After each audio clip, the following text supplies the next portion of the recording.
अभिजित पवारांनी 2 दिवसातच शरद पवारांच्या राष्ट्रवादीत घरवापसी केलेली आहे। 2 दिवसांपूर्वी अजित पवारांच्या राष्ट्रवादीमध्ये प्रवेश केला होता।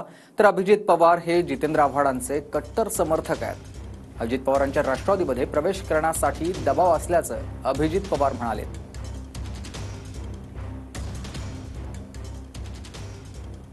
अभिजित पवार हे जितेंद्र आव्हाडांचे खंदे समर्थक मानले जातात आणि त्यांनी अजित पवारांच्या राष्ट्रवादीमध्ये प्रवेश केलेला होता आणि आता पुन्हा त्यांची घरवापसी झालेली आहे। 22 तारखेला जो झालेला प्रकार होता, ज्या प्रकार आधी झालेला होता, त्या 22 तारखेला मी आत्महत्या केली असती असा हा सर्व चावळा गोंधळ।